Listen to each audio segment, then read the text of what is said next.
தேர்தல் தேதியை முன்கூட்டியே தெரிந்து கொண்டு பிரதமர் மோடி தமிழ்நாடு வருவதாக தேர்தல் ஆணையத்தின் மீது பழி போடுவது திமுக கூட்டணியின் தோல்வி பயத்தையே காட்டுகிறது என பாஜக எம்எல்ஏ வானதி சீனிவாசன் தெரிவித்துள்ளார். கோவை மாவட்டத்தில் செய்தியாளர்களுக்கு அவர் அளித்த பேட்டியை மகாயுத்தம் மேடை பகுதியில் பார்க்கலாம்.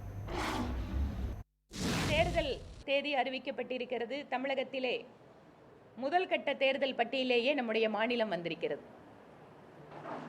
தேர்தல் ஆணையத்தினுடைய தேதி அறிவிப்பில் கூட காங்கிரஸ் மற்றும் திமுக கட்சிகள் ஒரு அரசியலை பார்க்கிறார்கள், விமர்சனம் செய்கிறார்கள்.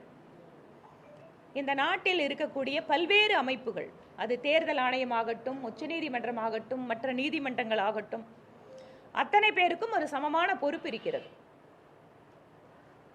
தேர்தல் ஆணையத்தினுடைய தேதியை தெரிந்து கொண்டு பிரதமர் தமிழகத்தில் இருக்கிறார் என்றால், நம்மளுக்கு பின்னால தேர்தல் நடத்துகின்ற கேரள மாநிலத்திற்கு கூட எப்போதெல்லாம் தமிழகத்துக்கு வருகிறாரோ கேரளாவும் போறாரு.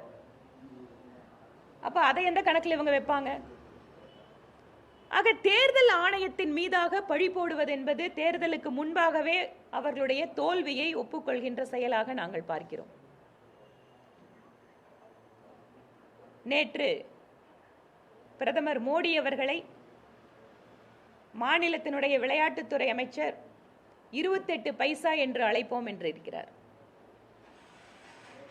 யூபிஏ அரசாங்கத்தின் போது 10 ஆண்டுகளாக கூட்டணியிலே நீங்கள் ஆட்சி செய்திருக்கும் போது கொடுத்த தொகையை விட தமிழகத்திற்கு பல மடங்கு அதிகமாக கொடுத்தவர் பிரதமர் மோடி அவர்கள்.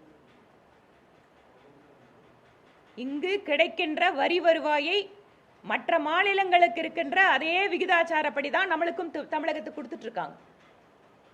இதை தாண்டி தமிழகத்திற்கென்று சிறப்பு திட்டங்கள் பிஜேபி ஆட்சி செய்கின்ற மாநிலங்களை விட அதிகமாக தமிழகத்திற்கு மத்திய அரசு, மோடியுடைய அரசு செய்திருக்கிறது.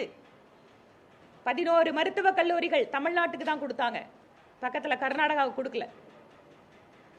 டிஃபென்ஸ் காரிடார் யூபிக்கு கொடுத்தாங்க, யூபிக்கு அடுத்தபடியாக மகாராஷ்டிரால கவர்மெண்ட் இருக்கு, குஜராத்ல கவர்மெண்ட் இருக்கு, அங்க கொடுக்கல பிஜேபி, தமிழ்நாட்டுக்கு கொடுத்தாங்க. தமிழகத்தில் வளர்ச்சி மேம்பட வேண்டும், தமிழகத்தினுடைய வளர்ச்சி நாட்டினுடைய வளர்ச்சி என பார்ப்பவர் பிரதமர் மோடி.